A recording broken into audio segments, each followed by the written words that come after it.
Hello, and welcome to the Da Nang Museum of Cham Sculpture.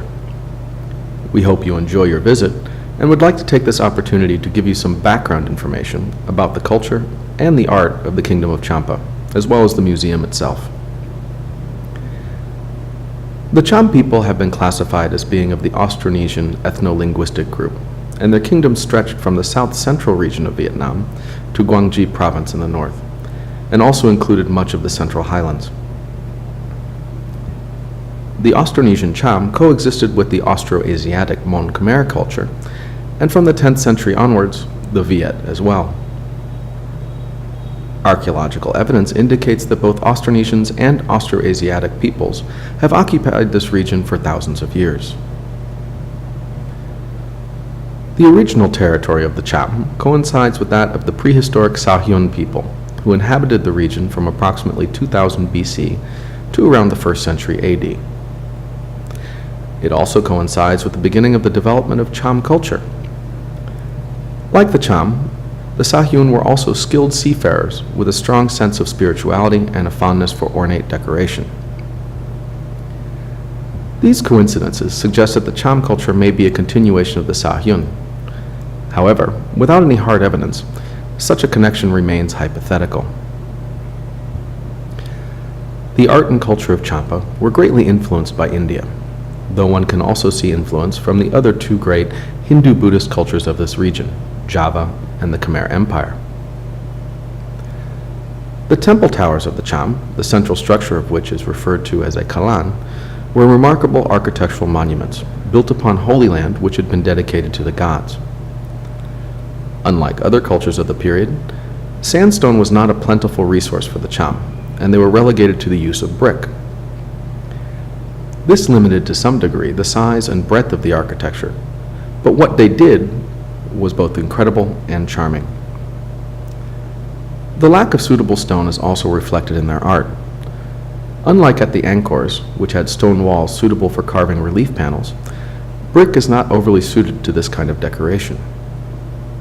Instead, they dedicated much of what stone they had to large, highly decorated altars, which are unique to the Cham. The rest was used to create statues and sculptural, architectural embellishments. This sculptural and architectural art created by the Cham was influenced by the arts of other countries in the Southeast Asian region. However, the Cham did not simply copy the arts of neighboring countries in a passive way. Foreign influence was adapted and melded with local beliefs and influences, evolving into a unique artistic tradition that can be seen nowhere else. The structure of the museum itself is an architectural and historical monument. Beginning in 1885, the French colonial government in Vietnam planned to collect Cham sculpture for an exhibition in France. From 1891 to 92, nearly 100 sculptures collected from Gia Kieu, Quang My, Phong Le, and other places in Quang Nam were transported to a site in Da Nang for display. This site was later called the Garden of Sculptures, and the Museum of Cham Sculpture currently stands at this location. In 1902, the French School of Oriental Studies declared their intent to build a museum in Da Nang for the display of the Cham sculpture. However, it was not until July 1915 that the colonial administration approved the museum construction proposal. The result, as one can see today, is a blend of Cham style with French colonial architecture, the only of its kind. After years of building, the museum was opened to the public in February of 1919.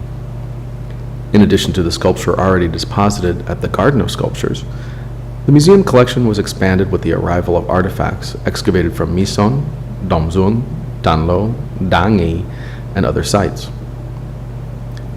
Also in 1919, Henri Parmentier published the first inventory of the sculpture in the museum collections. In 1935, the museum was extended to provide more space for the newly collected objects coming from the excavations of Gia Kieu and Thap Mam. In 1936, the museum was officially inaugurated, and it was named after Henri Parmentier, an archaeologist who made a particularly great contribution to the research, excavation, and documentation of Cham relics and sculptures, as well as in planning for the first exhibitions of the museum. On October 13, 1963, the Henri Parmentier Museum was renamed as the Museum of Da Nang, and the French administrators transferred their management role to the Vietnamese government in Da Nang. The museum's official name is the Da Nang Museum of Cham Sculpture. Though the museum has grown somewhat during its almost 100 years, the original buildings have been maintained, as has the original Cham French colonial style. The collections of Mison, Domzung, Jakyu, Tap Mam that entered the museum in the early years are displayed in the four main galleries of the museum. Other sculptures discovered at various other archaeological sites have also enriched the museum collections and have added more diversification to the galleries, in sum creating the greatest collection of Cham art in the world. Having survived almost 100 years, the Da Nang Museum of Cham Sculpture is working to better preserve the building and its collections, as well as meet the demands and expectations of both visitors and researchers in the 21st century. Occasionally, this requires conservation, restoration, or construction to the building and its contents. Please forgive any inconvenience that this may cause.